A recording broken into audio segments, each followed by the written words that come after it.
Since we're very close to the end of the year, I thought now would be a good time to do my songs of the year. Not my top 10 just yet, but my honorable mentions, my 15 through 11. I thought a lot about this and I'm happy with it, and it's also just my opinion, so take it with a grain of salt. Don't be upset if your least favorite song is on here.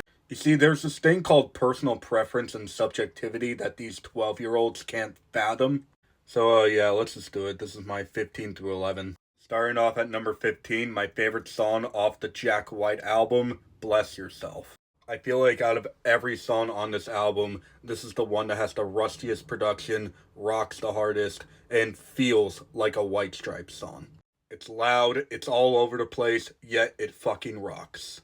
Next up, number 14, I got People in the Streets by MGMT. One of the most underrated songs of the year from one of the most underrated albums of the year. This to me is peak MGMT with heavenly production, a great guitar riff, a great calming demeanor that also doesn't shy away from MGMT's signature sound. Number 13, I have Soup by Remy Wolf. This might be the biggest surprise album of the year for me because I didn't know much about it, and Soup was easily the biggest highlight of the whole album for me. It's such a great throwback to 80s pop, and Remy Wolf's passionate vocals is the glue that holds everything together. Listen to this while driving at night. At number 12, I'm going with Out Loud by Cage the Elephant. This is probably where people are going to stop watching. But you know what? Maybe my bias is showing. Cage the Elephant is one of my favorite bands, and I'm a Neon Pill defender. I think the album is great. And there's always that song on every Cage album that just gets an emotional response out of me. And this is that. It's like I can hear the pain in Matt's vocals, and I can hear the sorrow in that instrumentation. And it might just have the most relatable songwriting of the year for me. A lot of those lyrics just hit so close to home. I'll forever defend this album and this song. And to end off everything, number 11, St. Vincent's Nine Inch Nails inspired banger, Broken Man. The use of the noise rock that completely explodes at the end will never not go so hard. And it flows so fucking perfectly. I can never get that drum out of my head. And I can never get the sound of Annie going like, "Who the hell do you think I am?" out of my head. This may be higher in the future. Alright, the time has come. Time for me to share my top 10 songs of 2024. This was a hard list to make. This was an incredible year for music. And it'll be even harder to do my top 10 albums of the year, which is coming soon. But I think I got it. And I'm happy with it. Starting things off at number 10, I'm going with No One's Gonna Love You Like I Can by Laura Marling. Not only the most romantic song of the year, I think it's just one of the genuinely sweetest songs in years. Laura's lyrics are just so friendly and inviting. Her voice is so warming and angelic, and the instrumentation being so stripped back but still there made it for such a charming listening experience. At number 9, I have Father John Misty's Mental Health.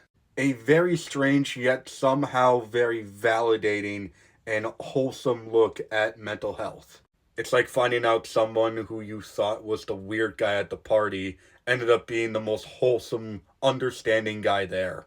And the big band production and the extremely catchy chorus made this such an earworm to listen to. Once you start listening to it, you can't stop. Some people might want me to put this higher, but it's at number 8 for now, Kendrick Lamar's Reincarnated. This is a lot of people's favorite song from GNX, and I'm right there with them. I know I said in my review that The Heart Part 6 was my favorite, but after a few listens, it's changed. I think Reincarnated, not only having stellar production behind it, such a catchy piano beat, it really shows how layered and lyrically dense Kendrick's storytelling is. This is the prime example of the Kendrick Lamar that we know and love. At number 7, I have I'll Be Right There by JPEG Mafia. This entire album is just front to back bangers. But right when I get to this song, I don't know, it always just feels like that something is clicking with me, and I'm listening to JPEG Mafia's best. JPEG's flow on this song is terrific. He works effortlessly with the production behind him. And speaking of that, there's so much going on in that production that I find myself catching something new every single time. And JPEG is known for that, but I don't know, with this production, I feel a sense of calming, as weird as that sounds. It was hard to pick a favorite song off of Charm. I love this album a lot, but I decided to go with the closing track, Pier 4. It was either this or Terrapin, but Pier 4, I think, gives me the bigger emotional response. It's an acoustic ballad that has some of Clairo's most devastating songwriting to date. And it's Clairo. A lot of her stuff is very sad. But I don't know, with this song, I feel like it was the most nostalgic for me. It started to make me remember why Clairo's music helped me so much when I was at a very low point in my life. And of course, I didn't have this album when I was at that point in my life. I had Immunity and the EP. But songs like Pure 4 that remind me why this artist just means so much to me. At number 4, I have Darling, I Keep Falling in Love. Sorry about that. Oh god, I love Chromacopia. I love it so much. And this is a song on Chromacopia that I keep coming back to because this is the one I relate to the most. How Tyler speaks about love and its complexities really speaks to how I view love. I am a hopeless romantic. I fall in love too easily. I keep falling in love. And sometimes that gets me into trouble. Sometimes I back myself right into a corner. And I feel like this song truly understands that feeling, and it also works beautifully with the rest of the album. Also, it just takes that rather depressing theme and just makes it fun. So. At number 4, it was really hard to pick a favorite from Imaginal Disc, but Death and Romance is just too goddamn catchy for me to ignore. This should be your introduction if you want to get into Magdalena Bay. I think this is one of the best pop songs in years. I don't think there's been a pop song in a while that has made me want to get up and dance the second it starts as much as this one. I don't think there's a pop song that has as much replay value as this one. And there are songs on this album that are better produced, but goddamn, this song always gets me so fucking hyped. At number 3, I was neck and neck between two Lizzie McAlpine songs, the other one being Better Than This. Both songs have such a huge emotional impact on me, but I gotta give it to All Falls Down. Not only because of Lizzie's scarily relatable songwriting, but I love the woodwind production behind this thing. It gives the song such a nostalgic, immaculate vibe. And I can tell that she's very influenced by Andy Schaaf, who is an artist that I love. This is quite possibly the most upbeat sounding song on the album, but it still shatters me. I can't listen to lyrics like 22 was a panic attack and not just start getting emotional. Because at that point, I just felt like I was listening to someone who understood a bit too much. It's so hard to describe why this song and this album as a whole means so much to me without getting personal. But I just find this song to be so just understanding. There's no arrogance behind it. It's a song for those who have suffered. And in a weird sense, it made me feel hopeful. Number 2, Thinking About You by Faye Webster. I know people are going to get mad at me saying that there are better songs out there. This one is just kind of personal for me. I don't love her new album, Underdressed at the Symphony. I do have problems with it, especially since I think I Know I'm Funny Haha and Atlanta Millionaires Club are two of the best albums of their decades. But right when this started, this is the opener by the way, I got that calming, nostalgic vibe that Faye Webster gave to me on her previous 2 albums.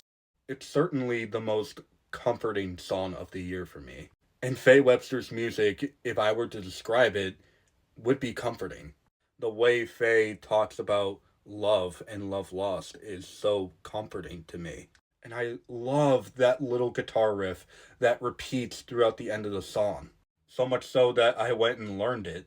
But I don't know. I find this song to be so sonically beautiful and restrained, but still so interesting. Faye has always been so good at making a compelling beat despite having a calming demeanor. And I think this song completely proves that. It's one of my favorites from her. And number 1, The Magician by Jordy Grieb is one of the best songs I may have ever heard. Just full on, period.